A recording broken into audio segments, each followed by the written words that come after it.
सो दोस्तों welcome back to our channel. दोस्तों इस वीडियो में देखेंगे झारखंड पॉलिटेक्निक एंट्रेंस एग्जाम 2024 के बेहद इंपॉर्टेंट 50 क्वेश्चंस। ये सारे क्वेश्चन आप लोग के एग्जाम्स के लिए बेहद इंपॉर्टेंट हैं। ये सारे क्वेश्चन प्रीवियस ईयर में कई बार पूछे गए हैं। ये सारे सुपर सीरीज के क्वेश्चन आप लोग पूरा देखिएगा। जब भी नया प्रैक्टिस सेट लाते हैं पूरे नए क्वेश्चन रहते हैं। सारे क्वेश्चन हम लोग फिर से सुपर फास्ट तरीके से देखेंगे बिना किसी फालतू की बात किए, ठीक है।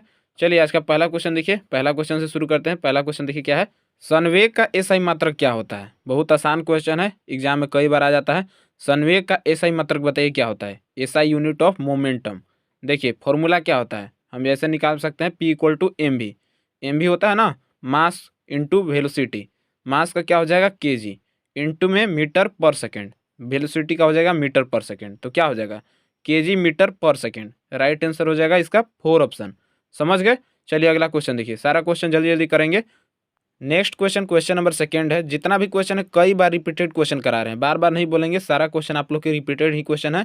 1 न्यूटन कितने डायन के बराबर होता है बताइए। 1 न्यूटन इक्वल टू कितना डायन होता है। 10 के पावर 3, 10 के पावर 4, 10 के पावर 5, 10 के पावर 6। देखिए 1 न्यूटन इक्वल टू होता है 10 के पावर 5 डायन। राइट आंसर इसका हो जाएगा 3rd ऑप्शन।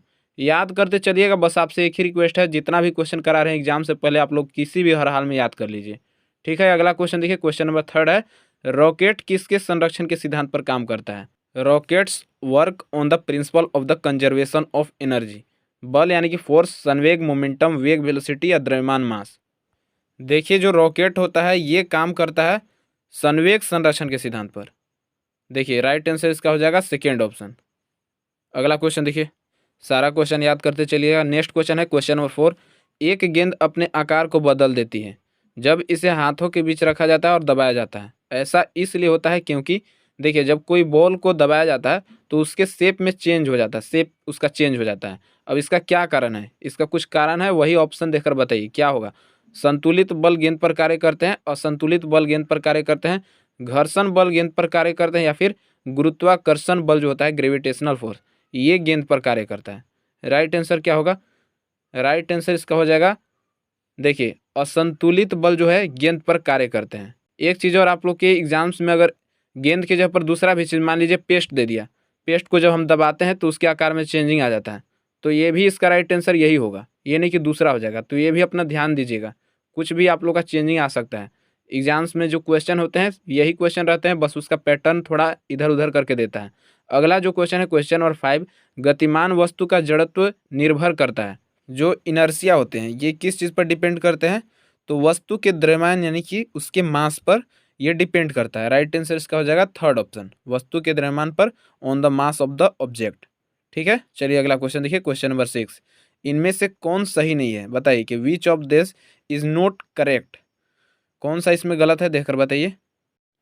देखिए ये सारे फॉर्मूला है। V equal to u plus a t सही है। S equal to u t plus 1/2 a t square ये भी सही है। V square equal to u square plus 2s ये भी सही है। यहाँ पर देखिए V square plus u square equal to 2s, ये जो आप लोग देख रहे हैं फॉर्मूला ये गलत है, ये नहीं होता है। राइट आंसर इसका यही हो जाएगा। इनमें से कौन सही नहीं है, तो 4 ऑप्शन इसका सही नहीं है, इनकरेक्ट है। अगला क्वेश्चन क्वेश्चन नंबर 7 है, दूरी समय ग्राफ का ढलान देता है। Give the slope of the distance time graph. Distance और टाइम का ग्राफ कौन सा देता है, बल, फोर्स, त्वरण, संवेग या फिर चाल। आसान क्वेश्चन है। दूरी और समय का देता है, ये देता है चाल, स्पीड। दूरी का पूछ जाएगा तो समय गुना चाल, चाल हो गया तो दूरी बट्टा में समय, समय है तो यहाँ पर हो जाएगा दूरी बट्टा में चाल। समझ गए होंगे। क्वेश्चन नंबर 8 देखिए। इस टाइप का न्यूमेरिकल आप लोग के एग्जाम में आ जाता है। क्वेश्चन का पेपर जो रहेगा ना आप लोग का सभी का बुकलेट सेम ही रहेगा। पूरे झारखंड में जितने कैंडिडेट एग्जाम देंगे झारखंड पॉलिटेक्निक का, सभी का बुकलेट सेम ही रहता है। बस क्या होता है कि जो क्वेश्चन होता है ना, जैसे आपका पहला क्वेश्चन जो दिया ना, दूसरा कैंडिडेट जो होगा उसका 5वां में दे देगा, आपका 5वां में दिया हो किसी का 10वां में दे देगा। यही क्वेश्चन होता है, इधर उधर करके देता है। बाकी सभी का क्वेश्चन तो सेम ही रहेगा। क्वेश्चन देखिए, एक बस 10 सेकेंड में अपनी गति 36 किलोमीटर पर घंटा से बढ़ाकर 72 किलोमीटर पर घंटा कर देती है। इसका त्वरण क्या होगा। एक्सीलरेशन आप लोग को निकालना है। एक्सीलरेशन क्या होता है, वेग में परिवर्तन की दर बटा में समय, यानी कि v minus u by t. V minus u by t करेंगे। सबसे पहले देखिए यहाँ पर क्या करेंगे, यहाँ पर दिया गया है v इक्वल टू 36 किलोमीटर पर घंटा। जो दिया गया है ना, इसको पहले हम लोग मीटर पर सेकेंड में चेंज करेंगे। किलोमीटर से मीटर में चेंज करने के लिए क्या करते हैं, 1000 से इसको क्या करते हैं, भाग देंगे 1000, और जो सेकेंड है इसको सेकेंड में चेंज करने के लिए 3600 से भाग देंगे। तो क्या हो जाएगा, पहले देखिए 36 किलोमीटर पर घंटा को चेंज करना है तो 36 गुना हो जाएगा 1000 बटा में 3600, समझ गए। तो क्या हो जाएगा 36 गुना 1000 बटा में 3600 करेंगे। इसको जब हम काटेंगे तो कितना आएगा, 0 से 0 2 कट गया, यहाँ पर 36 से 36 कट गया, तो आ गया यहाँ पर 10। तो क्या हो जाएगा 10 मीटर पर सेकेंड। ये तो आप समझ गए होंगे। उसके बाद देखिए इसको भी मीटर पर सेकेंड में चेंज करेंगे, जो कि यू दिया है, यू इक्वल टू 72 किलोमीटर पर घंटा। इसको चेंज कैसे करेंगे, 72 गुना फिर से वही 1000 बटा में 3600, यहाँ पर इसको काटेंगे तो क्या हो जाएगा, यह आ जाएगा 20 मीटर पर सेकेंड। यहाँ पर देखिए इसको कीजिए तो यह आ जाएगा 20 मीटर पर सेकेंड, काटने पर आएगा 20 मीटर पर सेकेंड। अब यहाँ पर हम निकालना है एक्सीलरेशन यानी कि त्वरण। त्वरण का फॉर्मूला होता है equal to v minus u by t. क्या करेंगे, 20 माइनस 10 बटा में सेकेंड जो दिया गया है, यहाँ पर देखिए सेकेंड दिया है 10 सेकेंड, तो ये बटा में 10 कर देंगे, 20 माइनस 10 बटा में 10। 20 माइनस 10 करेंगे तो आएगा 10, और 10 बटा में 10 करेंगे तो ये आ जाएगा 1 मीटर पर सेकेंड स्क्वायर, जो कि ऑप्शन में दिया गया है। इसका राइट आंसर हो जाएगा 4 ऑप्शन। चलिए अगला क्वेश्चन देखते हैं। क्वेश्चन नंबर 9, निम्नलिखित में से कौन सी बल की इकाई नहीं है। Which of the following is not a unit of force, pound, newton, dyne, pascal. Option देखने पर ही पता चल गया होगा कौन नहीं है, कौन सी बल की इकाई नहीं है। ये हो गया पास्कल। पास्कल जो है ये फोर्स की यूनिट नहीं है, ये है प्रेशर यानी कि दाब की। राइट आंसर इसका हो जाएगा 4 ऑप्शन। चलिए अगला क्वेश्चन देखिए। क्वेश्चन नंबर 10, पराश्रव्य तरंगे वे ध्वनि तरंगे हैं जिनकी आवृत्ति होती है। ध्वनि तरंगे जो कि पराश्रव्य तरंगे होते हैं, अल्ट्रासोनिक वेव, इसकी जो फ्रीक्वेंसी होती है कितनी होती है, 20 हर्ट्ज से लेकर 1000 हर्ट्ज के बीच, या फिर 1000 हर्ट्ज और 2000 हर्ट्ज के बीच, या फिर 20 किलो हर्ट्ज से अधिक, या फिर 20 हर्ट्ज से कम। कितनी होती है, तो देखिए जो अल्ट्रासोनिक वेव होती है यानी कि पराश्रव्य तरंगे, ये जो ध्वनि तरंगे है इसकी जो फ्रीक्वेंसी होती है ये 20 किलो हर्ट्ज से अधिक होती है। जब 20 किलो हर्ट्ज से ऊपर होती है तो ये जो तरंगी होती है, ये वेव, इसको कहा जाता है पराश्रव्य तरंग यानी कि अल्ट्रासोनिक वेव। राइट आंसर इसका क्या हो जाएगा, 3rd ऑप्शन। हर्ट्ज जो होती है ये फ्रीक्वेंसी यानी कि आवृत्ति की ऐसा यूनिट होती है। नेक्स्ट क्वेश्चन देखिए, क्वेश्चन नंबर 11, फैरड किसकी इकाई होती है। फैरड जो यूनिट है ये किस चीज़ की है, प्रतिरोध, चालकता, धारिता या फिर प्रेरकत्व। किस चीज़ की यूनिट होती है फैरड, तो ये होती है धारिता यानी कि कैपेसिटेंस की। राइट आंसर इसका हो जाएगा 3rd ऑप्शन। नेक्स्ट क्वेश्चन जो कि है क्वेश्चन नंबर 12, उष्मा की यांत्रिक तुल्यांक का एसआई मात्रक बताना है। SI unit of mechanical equivalent of heat is, क्या होता है, ऑप्शन देकर बताइए। जो उष्मा के यांत्रिक तुल्यांक जो कि इसका एसआई यूनिट होता है, ये होता है जूल बटा में कैलोरी। राइट आंसर क्या हो जाएगा इसका, 1st ऑप्शन। चाहे तो इसे आप निकाल भी सकते हैं, लेकिन याद कर लीजिए इसको, उतना टाइम नहीं बचा है पूरा कंसेप्ट के साथ। चलिए अगला क्वेश्चन देखिए, क्वेश्चन नंबर 13। क्वेश्चन नंबर 13, सारा क्वेश्चन आसान है, एक भी क्वेश्चन टफ नहीं है। जो 10th में थोड़ा बहुत भी पढ़े हैं ना, उनको भी पता होगा इसका आंसर, जो भी क्वेश्चन बता रहे हैं। बाकी जो 12th कैंडिडेट हैं उनके लिए तो मान लीजिए हलवा है, सारा क्वेश्चन एकदम आसान है। बताना है कि दूध का घनत्व निम्नलिखित में से किस उपकरण द्वारा मापा जाता है।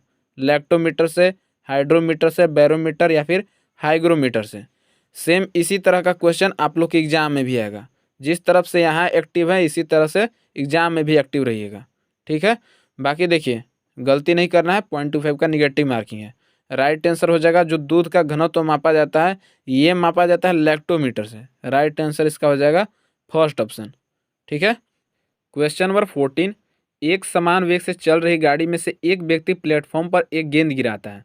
प्लेटफॉर्म पर खड़े एक प्रेक्षक द्वारा देखे जाने वाले गेंद का पथ कैसा होगा। प्रेक्षक जो कि देखने वाला है, प्लेटफॉर्म पर जो खड़ा है व्यक्ति जो है, समझ गए, तो जो गेंद देख रहा है उसका पथ क्या होगा। पथ मतलब डायरेक्शन, किसी जो गेंद है उसका डायरेक्शन किस टाइप का होगा, सर्कल होगा, पैराबोला होगा या फिर फील्ड लाइन, किस टाइप का मतलब होगा। राइट आंसर क्या हो जाएगा, उसको दिखेगा ये पैराबोला टाइप का, यानी कि इस टाइप का परवलय, समझ गए। जो प्लेटफॉर्म पर खड़ा व्यक्ति है उसको दिखेगा ये जो गेंद है ये पैराबोला शेप में। राइट आंसर हो जाएगा इसका 3rd ऑप्शन। 15 नंबर क्वेश्चन देखिए, क्वेश्चन है, एक क्रिकेट खिलाड़ी एक गेंद पकड़ने के दौरान अपने हाथों को गेंद की गति की दिशा में ही ले लेता है। क्यों ले लेता है, क्या कारण है। जो क्रिकेट खिलाड़ी है, अगर क्रिकेट कभी खेले होंगे तो पता होगा, बॉल आता है तो आप पीछे हाथ करते हैं बॉल को कैच करने के लिए, करते हैं ना। इसका भी साइंटिफिक रीजन है। क्या कारण है? कैच करने का समय, ऊर्जा के संरक्षण के लिए, द्रव्यमान संरक्षण के लिए, आवेगी बल को कम करने के लिए। समझ गए होंगे क्या होगा इसका राइट आंसर? आवेगी बल को कम करने के लिए, to reduce the impulsive force. एक तो आपका कारण होता है न्यूटन का सेकेंड लॉ। समझ गए? तो इसका राइट आंसर क्या हो जाएगा? 4 ऑप्शन, याद रखिएगा। नेक्स्ट क्वेश्चन देखिए, क्वेश्चन नंबर 16 है, एक मनुष्य एक दीवार को धकेलता है तथा इसको विस्थापित नहीं कर पाता है, मतलब कि उसको डिस्प्लेस नहीं कर पाता है। तो आपको बताना है कि कार्य करने की दर, जो वो वर्क किया वो कितना किया। ऋणात्मक कार्य करता है, धनात्मक कार्य करता है, कोई कार्य नहीं करता है, या फिर अधिकतम कार्य करता है। शायद सभी को पता होगा वर्क इक्वल टू क्या होता है? F D, force into displacement. यहाँ पर डिस्प्लेसमेंट क्या हो रहा है? विस्थापित नहीं कर पाता है, जीरो हो रहा है। एफ इंटू डी होता है ना, तो जीरो हो गया। तो जीरो गुना, मान लीजिए फोर्स कितना भी लगा, जीरो हो रहा है, तो जीरो से किसी में गुना करेंगे तो क्या होगा? जीरो ही होगा। तो क्या हो जाएगा? Zero work. वर्क यानी कि जूल, जीरो जूल हो जाएगा, कोई कार्य नहीं करता है। Does not any work, right answer इसका हो जाएगा थर्ड ऑप्शन। ऐसे भी आप लोग समझ सकते हैं। ठीक है, नेक्स्ट क्वेश्चन देखिए, क्वेश्चन नंबर 17, एक घड़ी के स्प्रिंग में संग्रहित ऊर्जा निम्नलिखित में से कौन सी होती है? जो एनर्जी स्टोर होती है घड़ी में, कौन सी ऊर्जा स्टोर रहती है? यांत्रिक ऊर्जा, उष्मा ऊर्जा, प्रकाश ऊर्जा, या फिर विद्युत ऊर्जा। तो ये तो और आसान क्वेश्चन पूछ दिया है। एक घड़ी की स्प्रिंग में जो संग्रहित ऊर्जा होती है ये तो होती है यांत्रिक ऊर्जा। एक और क्वेश्चन आप लोग का आ सकता है, कौन सी ऊर्जा होती है? तो एक आप लोग जान लीजिए, ये होती है स्थितिज ऊर्जा। राइट आंसर इसका ऐसे हो जाएगा, यांत्रिक ऊर्जा, मैकेनिकल एनर्जी, और एक होता है स्थितिज ऊर्जा। राइट आंसर इसका कौन सा हो जाएगा? First option. समझ गए? नेक्स्ट क्वेश्चन देखते चलिए, क्वेश्चन नंबर 18, लोहे की सुई पानी की सतह पर क्यों तैरती है? क्या कारण है? ऑप्शन देखिए, द्रव की उत्प्लावकता, श्यानता, गुरुत्वाकर्षण बल, या फिर पृष्ठीय तनाव। एक क्वेश्चन आप लोग को पहले कराए थे, वर्षा की जो बूंदे हुए गोलाकार क्यों होती है, या फिर कोई द्रव ये गोलाकार क्यों होती है? गोलाकार शेप में होती है ना। राइट आंसर इसका क्या हो जाएगा? वही जो आप लोग को पहले कराए थे। ये कारण होता है पृष्ठ तनाव, यानी कि सरफेस टेंशन के चलते। राइट आंसर इसका हो जाएगा 4 ऑप्शन। लोहे की जो सुई है पानी पर तैरती है, इसका भी कारण यही है, पृष्ठ तनाव के कारण, सरफेस टेंशन के कारण। क्वेश्चन नंबर 19, पृथ्वी का पलायन वेग कितना होता है? What is the escape velocity of the earth? देखिए, पलायन वेग क्या होता है? जब किसी भी ऑब्जेक्ट को 11.2 किलोमीटर पर सेकेंड की रफ्तार से फेंकते हैं, यानी कि एक सेकेंड में 11.2 किलोमीटर, अगर इस रफ्तार से किसी भी ऑब्जेक्ट को ऊपर की ओर फेंकते हैं तो ये हमेशा के लिए अंतरिक्ष में ही रह जाएगी, ये वापस धरती पर लौट कर नहीं आएगी। समझ गए? यही होता है एस्केप वेलोसिटी, यानी कि पलायन वेग। तो अगर आप किसी भी ऑब्जेक्ट को 11.2 किलोमीटर की रफ्तार से भेजते हैं तो राइट आंसर इसका क्या हो जाएगा? एस्केप वेलोसिटी का जो रफ्तार क्या होता है? ये होता है 11.2 किलोमीटर पर सेकेंड। याद रखिएगा, 11.2 किलोमीटर पर second. First option right answer. Question number 20 देखिए, क्वेश्चन नंबर 20, पृथ्वी पर सरल लोलक का अधिकतम आवर्तकाल हो सकता है, कितना हो सकता है? 180.5 मिनट, 100 मिनट, 90.5 मिनट, या फिर 84.6 मिनट। कितना होता है maximum time period of a simple pendulum? ये होता है अर्थ पर 180.5 minute. First option right answer. Question number 21, गुरुत्वाकर्षण नियम की परिभाषा किसने दी? लॉ ऑफ ग्रेविटेशन किसने दी है? आसान क्वेश्चन है, फिर भी कई सारे कैंडिडेट क्या करेंगे, यहाँ सही कर देंगे और कॉन्फिडेंस में रहेंगे, वहाँ जाएंगे एग्जाम में, क्या पता उनको क्या हो जाता है, गलत करके आते हैं। राइट आंसर हो जाएगा इसका sir Isaac Newton. First option देखिए राइट आंसर हो जाएगा। ठीक है, इसी टाइप से लगाते चलिएगा, पूरे 50 क्वेश्चन में कम से कम टारगेट 35 प्लस का ही रखिएगा। ठीक है, नेक्स्ट क्वेश्चन है क्वेश्चन नंबर 22 देखिए, क्वेश्चन नंबर 22, थर्मामीटर में पारे का उपयोग किया जाता है, क्यों? आखिर जो थर्मामीटर है उसमें मरकरी का ही यूज क्यों करते हैं? दूसरा भी तो कोई लिक्विड मेटल्स का यूज कर सकते थे। क्या कारण हो सकता है? उच्च तरलता होती है, उच्च सघनता होती है, उच्च चालकता होती है, या फिर उच्च विशिष्ट ऊष्मा होती है। क्या कारण है? देखिए, आप लोग एग्जाम से पहले आप लोग के लिए एक वीडियो लाएंगे जिसमें आप लोग को बताएंगे कि एग्ज़ाम आप लोग को कैसे देना है, किस प्रकार से देना है, कौन सी गलती नहीं करनी है। उसके लिए आप बेफिक्र रहिए। देखिए इसका राइट आंसर हो जाएगा थर्मामीटर में जो मरकरी का यूज किया जाता है। इसका कारण है जो मरकरी होती है ना, इसमें उच्च चालकता होता है। राइट आंसर इसका हो जाएगा थर्ड ऑप्शन। याद करते चलिएगा, केवल वीडियो देखने से नहीं होता है, सारे क्वेश्चन को आप लोग याद करते चलिएगा। क्वेश्चन नंबर 23, वह तापमान जिस पर सेंटीग्रेड और फ़ारेनहाइट पैमाने समान होते हैं, सेम होते हैं, सेंटीग्रेड और फ़ारेनहाइट ये दोनों समान होते हैं, किस तापमान पे होते हैं? 100 डिग्री सेल्सियस पे, 40 डिग्री सेल्सियस पे, -40 डिग्री सेल्सियस पे, या फिर 0 डिग्री सेल्सियस पे? बताइए। फिजिक्स और केमिस्ट्री के लिए आप लोग को ज़्यादा टाइम नहीं देना है, जितना कम हो सके उतना में आप लोग को फिजिक्स और केमिस्ट्री को देख लेना है। उसके बाद आप लोग को जितना टाइम बचेगा उसमें आप लोग को मैथ सॉल्व करना है, ठीक है। क्वेश्चन को अच्छे से पढ़िएगा, एग्जाम में कोई हड़बड़ी मत कीजिएगा। देखिए राइट आंसर क्या हो जाएगा? सेंटीग्रेड और फ़ारेनहाइट ये दोनों समान होते हैं, ये होते हैं -40 डिग्री सेल्सियस पे, -40 डिग्री सेल्सियस पे। राइट आंसर इसका हो जाएगा third option. Next question, ENT डॉक्टरों द्वारा किस दर्पण का उपयोग किया जाता है? सेम टू सेम डिक्टो कॉपी क्वेश्चन आप लोग को करा रहे हैं। Which mirror is use by ENT doctors? Doctors कौन से मिरर का यूज करते हैं? ये करते हैं कनकेव मिरर का, अवतल दर्पण का यूज करते हैं। फर्स्ट ऑप्शन इसका हो जाएगा right answer. Question number 25, transformer किस सिद्धांत पर कार्य करता है? On what principle does the transformer work? स्वप्रेरण, सेल्फ इंडक्टेंस, अन्योन प्रेरण, म्यूचुअल इंडक्टेंस, विद्युत चुंबकीय प्रेरण, इलेक्ट्रोमैग्नेटिक इंडक्शन, या फिर लॉरेंज का नियम, लॉरेंज लॉ? किस सिद्धांत पर काम करता है, किस प्रिंसिपल पे? ये काम करता है अन्योन प्रेरण के सिद्धांत पे, म्यूचुअल इंडक्टेंस। राइट आंसर होगा इसका सेकेंड ऑप्शन। ये आप लोग के पूरे 25 क्वेश्चन हुए फिजिक्स के। आगे के पूरे 25 क्वेश्चन देखिए केमिस्ट्री के। क्वेश्चन नंबर 26 है, परमाणु का पहला मॉडल किसके द्वारा दिया गया था? Niels Bohr, Rutherford, J Thomson, या फिर गोल्डस्टीन? परमाणु का पहला मॉडल किसके द्वारा दिया गया था? ये दिया गया था जे थॉमसन, जिन्होंने इलेक्ट्रॉन की खोज की है। समझ गए? राइट आंसर क्या हो जाएगा इसका? Third option. ई गोल्डस्टीन कौन है? ये हैं जो प्रोटॉन की खोज किए थे। जो न्यूट्रॉन की खोज किए थे ये थे जेम्स चैडविक। रदरफोर्ड जो कि न्यूक्लियस जो होता है ना, नाभिक, उसकी खोज किए थे। अगला क्वेश्चन देखिए, क्वेश्चन नंबर 27, एक संयोजकता वाले तत्व होते हैं, 1 एलिमेंट्स ऑफ वैलेंसी आर। ये धातु होते हैं यानी कि मेटल्स, उपधातु यानी कि मेटलॉइड्स, या फिर धातु या अधातु, मेटल्स और नॉन मेटल्स, या फिर अधातु होते हैं, नॉन मेटल्स होते हैं। क्या होते हैं ये? जो एक संयोजकता, जो कि बाहरी कोश में एक इलेक्ट्रॉन होते हैं ना, जिनकी संयोजकता एक होती है, ये क्या होते हैं?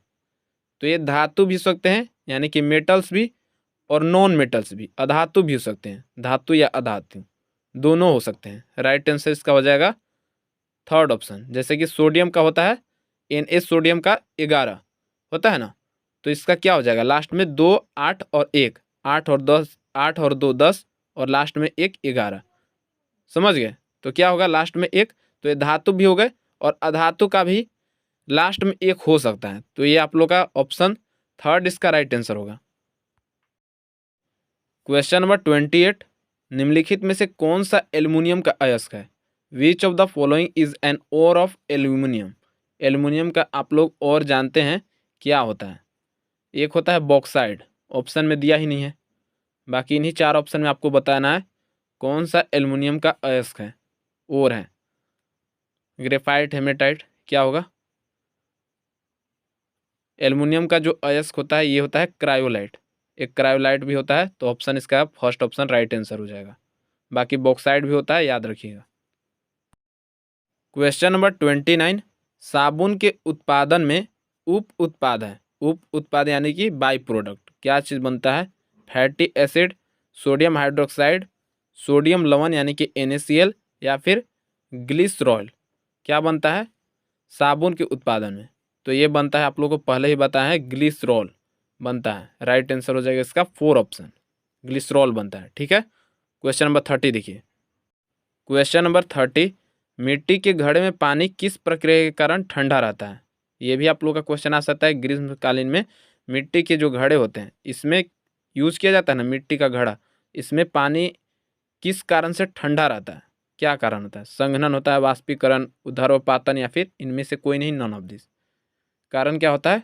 इसका कारण होता है वाष्पीकरण, इवाइपोरेशन। राइट आंसर हो जाएगा इसका second option. Question number 31, sodium को निम्नलिखित में से किस तरल में रखा जाता है? किस लिक्विड में रखा जाता है? दूध में, पानी में, मिट्टी का तेल या फिर नारियल का तेल? किस चीज़ में रखा जाता है? मिट्टी तेल में या फिर नारियल के तेल में? अलग अलग है। राइट आंसर हो जाएगा थर्ड ऑप्शन, मिट्टी के तेल, केरोसिन ऑयल में रखा जाता है। पानी में रखा जाएगा तो ये पानी में क्या होता है? तेज रिएक्शन करता है। राइट आंसर इसका होगा third option.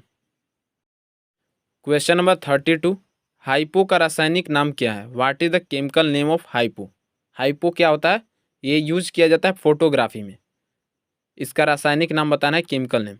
Sodium carbonate, sodium silicate, sodium thiosulphate या फिर सोडियम हाइड्रोक्साइड? क्या नाम है इसका? तो हाइपो का जो केमिकल नेम होता है ये है सोडियम थायोसल्फेट। एक चीज़ और आप लोग का आता है, ये यूज किया जाता है हाइपो का सिल्वर आयोडाइड, जो कि आप लोग का फोटोग्राफी में यूज किया जाता है। ये भी आप लोग याद रखिएगा, सिल्वर आयोडाइड का भी यूज किया जाता है। समझ गए? थर्ड ऑप्शन इसका क्या हो जाएगा? Right answer. Question number 33, ozone परत का अवक्षय का मुख्य निम्नलिखित में से क्या कारण हो सकता है? ओजोन परत जिसका डिप्लेशन हो रहा है ओजोन लेयर का, ये क्या कारण होता है? मेन कारण इसको बताना है। अब ये भी कोई समझाने वाली चीज़ें हैं। राइट आंसर हो जाएगा क्लोरोफ्लोरोकार्बन, सभी कोई जानता है। फोर ऑप्शन देखिए इसका राइट आंसर। क्वेश्चन नंबर 34, कपड़ों तथा बर्तनों को साफ करने के लिए प्रयोग डिटर्जेंट में क्या होता है? जो डिटर्जेंट यूज करते हैं कपड़ा बर्तन धोने के लिए, उसमें क्या होता है? बाइकार्बोनेट, सल्फोनेट, नाइट्रेट या फिर बिस्मथेट? क्या चीज़ होता है? सारा क्वेश्चन तो आप लोग को हिंदी और इंग्लिश दोनों में करा रहे हैं, फिर भी आप लोग बोल रहे हैं। हाँ देखिए, ये ऑप्शन जो आप लोग को है ना, देखिए बाइकार्बोनेट, तो ये आप लोग का हिंदी में लिखा गया तो क्या इंग्लिश में अलग हो जाएगा? तो वैसे जो क्वेश्चन वैसे रहते हैं ना, जो कि आप लोग के इंग्लिश और हिंदी दोनों लैंग्वेज सेम ही है, तो वैसे क्वेश्चन को इंग्लिश में टाइप नहीं किया जाता है। बाकी सब सेम है, बाइकार्बोनेट, सल्फोनेट, ये भी इंग्लिश में यही होगा, कोई थोड़ी ना अलग हो जाएगा। राइट आंसर इसका हो जाएगा सेकेंड ऑप्शन, सल्फोनेट। ठीक है, बार बार कमेंट मत कीजिए आप लोग कि इंग्लिश में लाइए तो हिंदी में लाइए, दोनों लैंग्वेज में कोई दिक्कत होने वाला नहीं है। क्वेश्चन नंबर 35 देखिए, अधातुओं में कौन सा ठोस रूप में पाया जाता है? अधातुओं में से कौन सा ठोस रूप में पाया जाता है? देखिए, नॉन मेटल्स जो कि सॉलिड में पाया जाता है, आयोडीन पाया जाता है। फर्स्ट ऑप्शन कितना कैंडिडेट मारकर चले जाएंगे, आगे ऑप्शन देखेंगे ही नहीं। कार्बन है, सल्फर है, ये भी तो अधातु है, ये भी तो नॉन मेटल्स है, ये भी तो सॉलिड में पाया जाता है। राइट आंसर इसका क्या हो जाएगा? Four option. आंसर देते टाइम हड़बड़ी नहीं करनी है। राइट आंसर इसका हो जाएगा फोर ऑप्शन, उपरोक्त सभी all of this. Next question, question number 36, पृथ्वी के चारों ओर जो वायुमंडल है, एटमॉस्फेयर, उसको बांधने वाला कौन सा बल काम करता है? The force that binds the atmosphere around the earth. कौन सा बल जो है, फोर्स, ये काम करता है? परमाणु बल, गुरुत्वाकर्षण बल, वायुमंडलीय बल या फिर चुंबकीय क्षेत्र? Nuclear force, gravitational force, atmospheric pressure या फिर मैग्नेटिक फील्ड? राइट आंसर क्या हो जाएगा? ये जो बल है, फोर्स है, ये है गुरुत्वाकर्षण बल। राइट आंसर इसका हो जाएगा सेकेंड ऑप्शन, जिसके कारण जो वायुमंडल है, वायुमंडल में बहुत सारी गैसें हैं जो कि पृथ्वी के वायुमंडल में रहते हैं। क्वेश्चन नंबर 37, जब एक मैग्नीशियम रिबन को हवा में जलाया जाता है तो कौन सा यौगिक बनेगा? Magnesium nitrate, magnesium carbonate, magnesium oxide या फिर मैग्नीशियम नाइट्रेट? क्या बनेगा जब किसी मैग्नीशियम रिबन को हवा में जलाया जाएगा? हवा में जलाया जाएगा ऑक्सीजन में तो ऑक्साइड बनेगा, obviously magnesium oxide right answer होगा इसका। किसी भी धातु को जलाया जाता है, किसी भी मेटल्स को, ऑप्शन को हम ध्यान से पढ़ेंगे क्या ऑप्शन में दिया गया है। राइट आंसर हमको यहीं से पता चल जाएगा। ऑक्सीजन जो है ये ऑक्साइड बनता है, तो राइट आंसर इसका हो जाएगा थर्ड ऑप्शन। नेक्स्ट क्वेश्चन देखिए, क्वेश्चन नंबर 38, बेरियम किस तत्व को उसके सल्फेट से विस्थापित कर सकता है? सोडियम, कैल्शियम, एल्यूमिनियम या फिर hydrogen? Which element can barium displace from the sulphate? Right answer क्या होगा, बेरियम जो है किस एलिमेंट को उसको सल्फेट से विस्थापित डिस्प्लेस कर सकता है, तो ये जो एलिमेंट है ये है sodium, Na sodium. Right answer होगा इसका first option. Question number 39, Kurkure के पैकेट में रिक्त स्थान पर एक अक्रिय गैस भरी जाती है। ये तो सबको जानता है कि नाइट्रोजन गैस भरी जाती है, लेकिन ये क्वेश्चन देखिए क्या है, यह उसे रोकने के लिए किया जाता है, यह उसे बचाने के लिए किया जाता है। जो कुरकुरे के पैकेट होते हैं उसमें जो नाइट्रोजन गैस भरी जाती है, अक्रिय गैस, उसको किस चीज़ से रोकने के लिए की जाती है, अपचयन या फिर उपचयन, या फिर अपचयन उपचयन दोनों, या फिर अवक्षेपण, किस चीज़ से बचाने के लिए, तो यह है रिडक्शन, रिडक्शन से बचाने के लिए, अपचयन से बचाने के लिए। राइट आंसर हो जाएगा इसका फर्स्ट ऑप्शन, ऑक्सीडेशन नहीं होगा, रिडक्शन होगा। ठीक है, 40 नंबर क्वेश्चन देखिए। क्वेश्चन नंबर 40, आगरा में ताजमहल का जो रंग है ये किस कारण से परिवर्तित हो गया। आसान क्वेश्चन है, धूप के कारण या फिर अम्ल वर्षा, चूना या फिर संक्षारण। आगरा में जो ताजमहल है जिसका कलर वाइट से पीला होते जा रहा है, क्या कारण है, इसका कारण है एसिड रेन यानी कि अम्लीय वर्षा। राइट आंसर होगा इसका सेकेंड ऑप्शन। क्वेश्चन नंबर 41, प्रति अम्ल यानी कि एंटासिड ये किस चीज़ को कम करने के लिए यूज किया जाता है, किस चीज़ को रिड्यूस करने में, शरीर में दर्द, अम्लीयता या फिर क्षारीयता, या फिर सिर दर्द, हेडेक, किस चीज़ को कम करने के लिए किया जाता है, प्रति अम्ल का यूज़ किया जाता है, यानी कि एंटासिड का यूज ये किया जाता है एसिडिटी में। अम्लीयता जब हो जाता है ना, एसिडिटी, पेट में जो एसिडिटी होता है उसके उपचार में किया जाता है प्रति अम्ल एंटासिड का यूज। राइट आंसर हो जाएगा इसका सेकेंड ऑप्शन।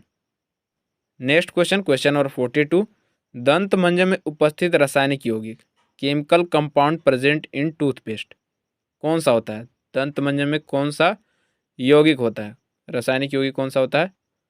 राइट आंसर इसका हो जाएगा फर्स्ट ऑप्शन, क्षारीय, यानी कि जो अल्कलाइन होता है CA3PO4 के हॉल्ट वाइज, ये यूज़ किया जाता है दंत मंजन में। समझ गए, याद कर लीजिएगा। नेक्स्ट क्वेश्चन, क्वेश्चन नंबर 43, सारे क्वेश्चन जल्दी जल्दी देखेंगे। बताइए कि कौन सा इसमें जो दिया गया है किसका जो है जल में क्रिस्टलाइजेशन नहीं होता है। ऑप्शन देखिए, धावन सोडा, खाने का सोडा, चूने का पानी या फिर gypsum, washing soda, baking soda, lime water या फिर जिप्सम, कौन सा है जिसका कि वाटर में क्रिस्टलाइजेशन नहीं होता है, क्रिस्टलीकरण नहीं होता है, तो ये चीज़ है, ये है बेकिंग सोडा यानी कि खाने का सोडा। सेकेंड ऑप्शन देखिए, राइट आंसर हो जाएगा इसका। क्वेश्चन नंबर 44, वेल्डिंग के लिए प्रयोग की जाने वाली मिश्र धातु कौन सी होती है। वेल्डिंग में जो यूज़ किए जाते हैं अलॉय मिश्र धातु, ये कौन सी होती है, सीसा और टीन, सीसा या फिर बिस्मिथ, सीसा और एंटीमनी, या फिर सीसा और तांबा, लेड एंड कॉपर, किस चीज़ का यूज़ किया जाता है, किस मिश्र धातु का, तो ये यूज़ किया जाता है सीसा और टीन का, लेड एंड टीन।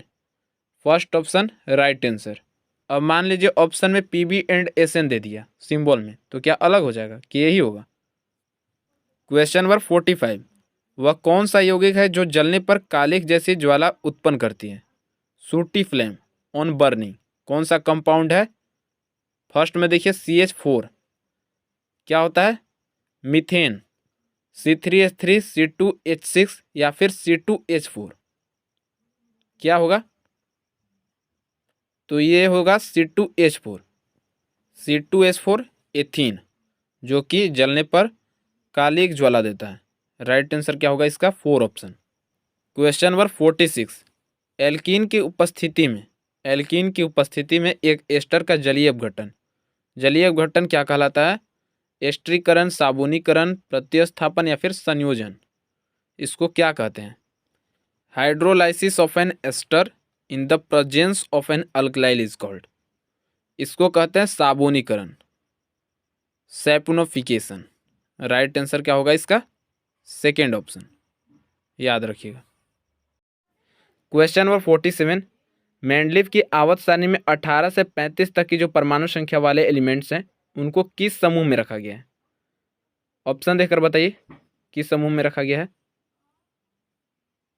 मेंडलीव की जो आवर्त सारणी है उसमें जो 18 से 35 परमाणु संख्या वाले जो एलिमेंट्स है इनको रखा गया है समूह 0 से 7 के बीच में। राइट आंसर इसका क्या हो जाएगा, 4 ऑप्शन। क्वेश्चन नंबर 48, दंतवल्क यानी कि दांत का जो इनेमल होता है ये किस चीज़ से बना होता है। ये बना होता है कैल्शियम फॉस्फेट से। राइट आंसर इसका हो जाएगा सेकेंड ऑप्शन। लास्ट 2 क्वेश्चन है, देकर जाइएगा।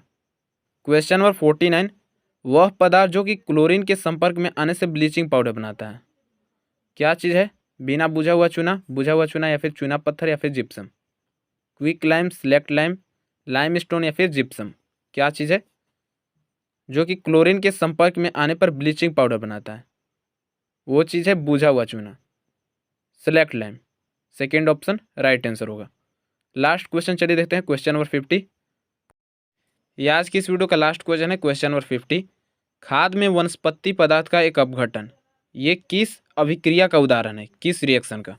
खाद बनता है ना किसी भी चीज़ का, जब वो सड़ गल जाता है, डिकम्पोजिशन हो जाता है उसका, तो ये किस प्रकार का रिएक्शन है? ऊष्माक्षेपी यानी कि एक्सोथर्मिक, ऊष्माशोषी यानी कि एंडोथर्मिक, या फिर अपचोपचय अभिक्रिया रिडॉक्स रिएक्शन। राइट आंसर इसका जो होगा, ये जो रिएक्शन है ये होती है ऊष्माक्षेपी अभिक्रिया यानी कि एक्सोथर्मिक रिएक्शन। ऊष्माक्षेपी में क्या होता है कि ऊष्मा बाहर निकलता है, तो इस रिएक्शन में यही होता है। राइट आंसर इसका हो जाएगा फर्स्ट ऑप्शन। बाकी ये आज की इस वीडियो में आप लोग के पूरे 50 क्वेश्चन कराए, फिजिक्स और केमिस्ट्री के मिक्स क्वेश्चन थे। सारे क्वेश्चन आप लोग के इंपॉर्टेंट थे। आप लोग के 2024 एग्जाम में यहाँ से एक नए क्वेश्चन जरूर आएंगे। अब आपको इस वीडियो में कमेंट सेक्शन में एक क्वेश्चन का जवाब देना है, जो कि आज ही हम कम्युनिटी पर पोस्ट किए थे। तारों के टिमटिमाने का क्या कारण होता है? ट्विंकल्स स्टार, क्या कारण होता है? ये आप लोग कमेंट सेक्शन में बताएंगे। बाकी इन सारे क्वेश्चन में अगर कहीं पे भी कोई क्वेश्चन ऐसा हो जो आपको समझ में नहीं आया हो, कमेंट कीजिएगा, वो भी आप लोग को बताया जाएगा नेक्स्ट वीडियो में। ठीक है, बाकी अभी के लिए बस इतना ही। फिर से मिलते हैं अगली वीडियो में। धन्यवाद।